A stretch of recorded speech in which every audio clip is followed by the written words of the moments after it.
friends, I am Suman Tevatia and our topic synthesis is continue. और आपने इसकी 4 videos already देख चुके हैं आप और ये आपकी 5th वीडियो है। और इसमें हम जो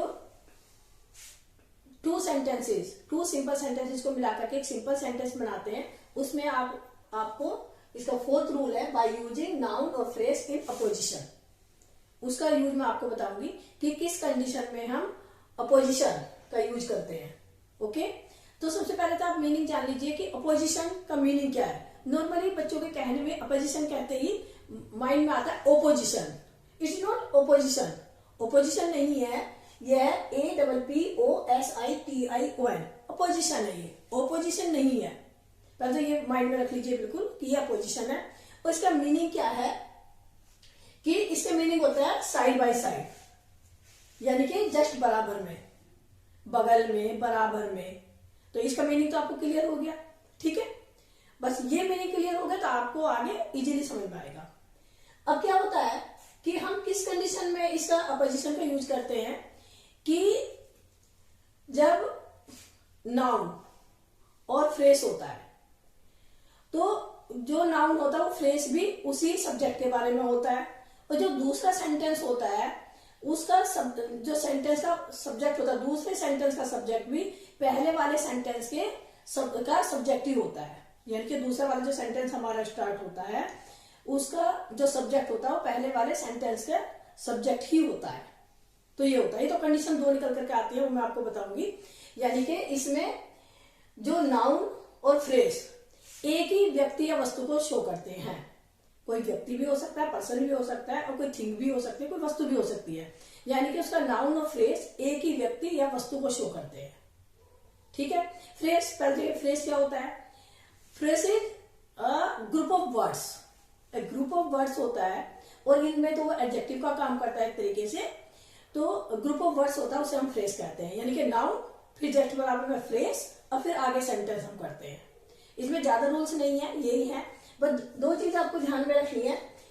एक सेंटेंस तो हमारा ये होता है कि हम सेंटेंस में 2 बार कोमा लगाते हैं। जैसे ये कोमा आ गई, कब हम सिंपल सेंटेंस बनाते समय, जब 2 सेंटेंस को मिलाकर के एक सिंपल सेंटेंस बनाते हैं तो फिर हम कोमा का यूज करते हैं। यानी कि पहले एक बार कोमा की नाउन लगेगा कोई भी, फिर कोमा आएगी, फिर कोई फ्रेज आएगा, फिर कोमा आएगी, और फिर उसके बाद पूरा सेंटेंस आकर के फुल स्टॉप आता है। यानी कि सेंटेंस में 2 बार कोमा का यूज हुआ, ठीक है। और जो पहली कोमा होती है उसका मीनिंग जब हम हिंदी में सेंटेंस बोल करके देखते हैं तो उसका निकलता है मीनिंग जो कि या जिसने की, ठीक है। फिर एक कंडीशन ऐसी आती है कि हम सिर्फ एक कोमा लगाते हैं, यानी कि पहले नाउन या फ्रेज आएगा, फिर कोमा आएगी, और कोमा के तुरंत बाद एक फुल स्टॉप आ जाता है, बाद में फुल स्टॉप आता है। यानी कि इसमें 2 कोमा नहीं आई, फुल स्टॉप आते हैं, ठीक है। इसमें 2 कोमा आ गई, ठीक है, फुल स्टॉप आया। अब इसमें कोई कोमा नहीं आई, यहाँ पर यहाँ एक ही कोमा है और फुल स्टॉप आ गया, ठीक है। तो ये है। और फ्रेज तो उसमें बराबर में होता है, इससे पहले फ्रेज आती है, फिर कोमा आती है, इस तरह से होता है। अब इसमें एग्जाम्पल देख लेंगे। अब कहाँ कोमा आती है, अब यहाँ पे देख लेंगे, तो मैं एग्जाम्पल में भी आपको डिटेल में समझा दूंगी। 2 बार कोमा कहाँ आती है? जब पहले वाले सेंटेंस का जो सब्जेक्ट है, ये सब्जेक्ट है यहाँ पर, पहले वाले सेंटेंस का सब्जेक्ट दूसरे वाले सब्जेक्ट का जो दूसरे वाले सेंटेंस का जो सब्जेक्ट होता है सेम होता है। यानी कि जो ये सब्जेक्ट है, दूसरे वाला सेंटेंस जो स्टार्ट होता है वो उसी सब्जेक्ट से शुरू होता है। तो ऐसे में हम कोमा लेते हैं 2, सेंटेंस में 2 बार कोमा लगेगी। और जब क्या होता है, जब दूसरे वाला सेंटेंस जो स्टार्ट हुआ है उसका सब्जेक्ट जो पहले वाला सेंटेंस है उसके ऑब्जेक्ट के अकॉर्डिंग, उसके ऑब्जेक्ट से शुरू होता है, तो कोमा लगती है हमारी 1। जब मैं एग्जांपल दूंगी आपको तो क्लियर हो जाएगा। इसमें 2 ही कंडीशन है, तो 3 एग्जांपल मैंने इस वाले के लिए हैं, और 3 एग्जांपल फिर मैंने 1 कोमा वाले लिए हैं। यानी कि 3 एग्जांपल में बताऊंगी कहाँ 2 बार कोमा आएगी, और बाद के जो 3 एग्जांपल्स हैं उसमें बताऊंगी कहाँ किस सेंटेंस में एक जगह कोमा आएगी। ओके, तो आप पहले ये देख लीजिए सिंपली कि 2 जगह कोमा आती है। किस कंडीशन में हम अपोजिशन का यूज करते हैं देखिए। पहले Laxmibai was a great heroine. Heroine ये नॉर्मली वो हीरोइन नहीं जो आप समझ रहे होगे, इस हीरोइन का मतलब है वीरांगना। जो हिंदी में आप वर्ड यूज करते हैं, यानी कि वीर नारी। तो Laxmibai was a great heroine, she was a queen of Jhansi. अब ये देख लीजिए आप, लक्ष्मीबाई ये क्या है, पर्सन है।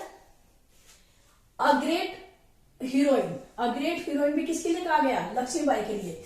ये हो गया आपका फ्रेज, समझ में आ गई। अब ये जो हमारा सब्जेक्ट, दूसरा सेंटेंस, यहाँ पे हमारे सेंटेंस फिनिश हो गया। दूसरा है शी। अब शी किसके लिए यूज हुआ, दूसरे सेंटेंस का जो सब्जेक्ट है ये शी, ये लक्ष्मीबाई के लिए यूज हुआ है। यानी कि दूसरे वाले सेंटेंस का जो सब्जेक्ट है वो पहले वाले सेंटेंस के सब्जेक्ट के लिए ही है, ठीक है। यानी कि लक्ष्मीबाई भी वही पर्सन है और शी भी वही पर्सन है। तो she was the queen of Jhansi, यानी कि वो झांसी की क्वीन थी। अब हम किसको कैसे बनाएंगे, क्योंकि हमारे इसमें लक्ष्मीबाई, अ ग्रेट हीरोइन और द क्वीन ऑफ झांसी, यानी कि दो फ्रेज यूज हुए हैं, ये दोनों लक्ष्मीबाई के लिए ही है, समझ रहे ना। तो अब हम क्या करेंगे इसको, सिंपल तो बिल्कुल ये है कि लक्ष्मीबाई हमने कोमा लगा दी, लक्ष्मीबाई, फिर अब वो तो आएगा नहीं, क्यों, क्योंकि हमने कोमा लगा दी। अ ग्रेट हीरोइन, फिर हम कोमा लगाएंगे। अ ग्रेट हीरोइन किसके लिए यूज हुआ, लक्ष्मीबाई के लिए। तो ये हमने जस्ट बराबर में रखा है, इसका मतलब है अपोजिशन। अपोजिशन मतलब साइड बाय साइड, यानी कि जस्ट बराबर में रखना। यानी कि ये लक्ष्मीबाई हमारा नाउन है, इसके जस्ट बराबर में ये फ्रेज हमने रखा है, तो ये हो गया अपोजिशन। फिर कोमा लगाई हमने दूसरे वाली। अब ये और शी तो दोबारा हम लेंगे नहीं, क्यों, क्योंकि लक्ष्मीबाई ऑलरेडी हम लिख चुके हैं। फिर क्या आएगा, was the queen of Jhansi. अब हमने यहां से पूरा सेंटेंस ले लिया, was the queen of Jhansi. Okay, हम इसको भी ऐसे भी बना सकते हैं, लक्ष्मीबाई, हम इस फ्रेज को पहले भी ले सकते हैं, दो तरीके से सेंटेंस बन सकता है। Laxmibai the queen of Jhansi was a great heroine, ऐसे भी बन जाएगा। दोनों ही फ्रेज है, आगे पीछे आप कर सकते हैं। ओके, अब अपोजिशन आप समझ में आ गया ना, क्योंकि जस्ट बराबर में रखना होता है, नाउन के जस्ट बराबर में फ्रेज रखा जाता है, इसलिए हम इसको बोलते हैं फ्रेज इन अपोजिशन, ठीक है। अब देख लीजिए दूसरा एग्जांपल देखिए, Rana Pratap was a brave warrior, he was the king of Mewar. ये भी सेम लगभग इसी तरह का सेंटेंस है। अब देख लीजिए, राणा प्रताप, हमने कोमा लगा दी तो वो हट गया। अब ये फ्रेज है a brave warrior. A brave warrior किसको कहा गया, राणा प्रताप को कहा गया है। किंग ऑफ मेवाड़ कौन है, राणा प्रताप ही है। तो दोनों फ्रेज किसके लिए यूज हुए, राणा प्रताप के लिए, यानी कि एक ही पर्सन को शो कर रहे हैं ये दोनों फ्रेज हमारे। तो क्या हुआ, राणा प्रताप, फिर हमने कोमा लगाई। कोमा की वैल्यू है इसमें, कोमा को नॉर्मल नहीं लेकर के चलना, कोमा की ही वैल्यू है यहाँ पर। अब ये तो पहले हमने कोमा लगा कि इसका मीनिंग मैंने आपको बताया था, जो की है जिसने की, यानी कि Rana Pratap a great warrior, फिर हमने कोमा लगाई, वो द किंग ऑफ मेवाड़, यानी कि राणा प्रताप जो कि ये ग्रेट वॉरियर थे, मेवाड़ के राजा थे, ठीक है। इसको हम ऐसे बना सकते हैं, Rana Pratap the king of Mewar was a great warrior, ऐसे भी बोल सकते हैं। क्लियर। अब हमने देखा कि जो ये सब्जेक्ट हमारा क्या है, राणा प्रताप। दूसरे वाला सेंटेंस हमने किससे शुरू हुआ, ही से। अब ही किसको शो कर रहा है, राणा प्रताप को। यानी कि दूसरे वाले सेंटेंस का जो सब्जेक्ट है वो पहले वाले सेंटेंस के सब्जेक्ट से ही स्टार्ट हुआ है, एक तरीके से मान लीजिए, उसी को शो कर रहा है। तो इसलिए हमारे यहाँ पे दो कोमा, यहाँ पर भी और यहाँ पर भी। क्लियर। थर्ड एग्जाम्पल देख लीजिए, थोड़ा सा हमें चेंज भी करना पड़ जाता है। यहाँ तो हम दोनों तरीके से कर सकते हैं, आगे पीछे। कई बार सेंटेंस की कंडीशन ऐसी होती है कि हमें चेंज करना पड़ता है, हमारे पास ऑप्शन नहीं होता। अब देख लीजिए, टी.एस. इलियट डाइड इन 1965, यानी कि जो टी.एस. इलियट है वो 1965 में उनकी डेथ हो गई। He was the author of the Wasteland, एक द वेस्टलैंड बुक है, उसके वो ऑथर हैं। तो यहाँ पे क्या हुआ, अब ये टी.एस. इलियट ये सब्जेक्ट है इसका, और ही किसके लिए यूज हुआ, टी.एस. इलियट के लिए। यानी कि इसका मतलब क्या हो गया कि दूसरे वाला सेंटेंस पहले वाले सब्जेक्ट के को ही शो कर रहा है। दूसरे वाला सेंटेंस जो स्टार्ट हुआ है वो पहले वाले सब्जेक्ट से ही स्टार्ट हुआ है, इसलिए कोमा आएंगे दो बार। ओके। अब देख लीजिए, यहाँ पे यहाँ थोड़ा सा हमें देखना पड़ेगा। हमने क्या किया, टी.एस. इलियट, ये तो हमारा सब्जेक्ट है ही, फिर हमने कोमा लगाई, ठीक है। अब डाइड इन 1965, ये तो हम नहीं ले सकते। अब हमारा फ्रेज इन अपोजिशन कहां पर आ रहा है, फ्रेज आ रहा है यहाँ पे द वेस्टलैंड। ये है हमारा फ्रेज है द ऑथर ऑफ वेस्टलैंड, ये है हमारा दूसरा ये, ठीक है।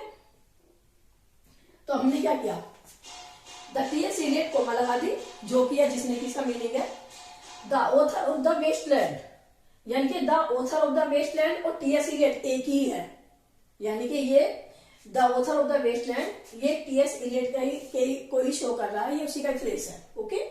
फिर कोमा लगाई हमने, फिर डाइड इन 1965, अब हम इसको लेंगे डाइड इन 1965, यानी कि टीएस इलियट जो कि वेस्टलैंड के ऑथर हैं 1965 में उनकी डेथ हुई, ये हो गया।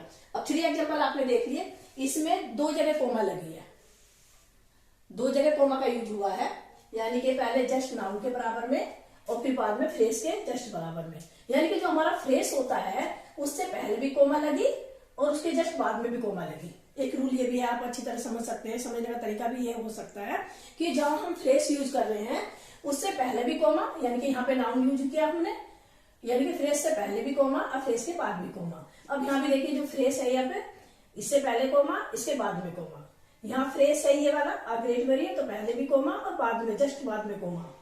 और यहाँ पे फ्रेज हमने यूज किया है the author of the Wasteland, तो पहले भी उसके कोमा है और जस्ट उसके बाद में भी कोमा है, यानी कि जब 2 बार हम कोमा यूज करते हैं सेंटेंस में तो फ्रेज से जस्ट पहले और जस्ट बाद में 2 बार कोमा यूज होती है, ओके।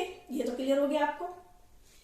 अब इसका अपोजिट देखिए, जब हमारे 2 सेंटेंस गिवन है और पहले वाला सेंटेंस उसके सब्जेक्ट से शुरू ना होकर के ऑब्जेक्ट से शुरू होता है, वहां हम एक कोमा का यूज करते हैं, इनके सेंटेंस में एक ही बार कोमा का यूज करते हैं, उसका मीनिंग भी जो की है जिसने की होता है। अब ये सेंटेंस देख लीजिए, यहां पे क्लियर हो जाएगा, the cow gives us milk, okay, milk is the perfect food, और मिल्क जो है वो परफेक्ट फूड है। अब ये देखो सेंटेंस का सब्जेक्ट क्या है हमारे यहाँ पे, द काउ, इस सेंटेंस का सब्जेक्ट क्या है, मिल्क, यानी कि सब्जेक्ट से तो शुरू हुआ नहीं, दूसरे वाला सेंटेंस किससे, ये सब्जेक्ट, ये पहला दूसरे वाला सेंटेंस जो सब्जेक्ट किससे मतलब ये शुरू हुआ, ऑब्जेक्ट से, उसके ऑब्जेक्ट से शुरू हुआ, यहाँ सब्जेक्ट से शुरू हो रहे थे इनमें, यहाँ ये ऑब्जेक्ट से शुरू हुआ, ये मिल्क और ये ऑब्जेक्ट से स्टार्ट हुआ है। दूसरे वाला सेंटेंस पहले वाले सेंटेंस के सब्जेक्ट से शुरू ना होकर के ऑब्जेक्ट से शुरू होता है, तो वहां हम कोमा एक बार यूज करते हैं, क्लियर।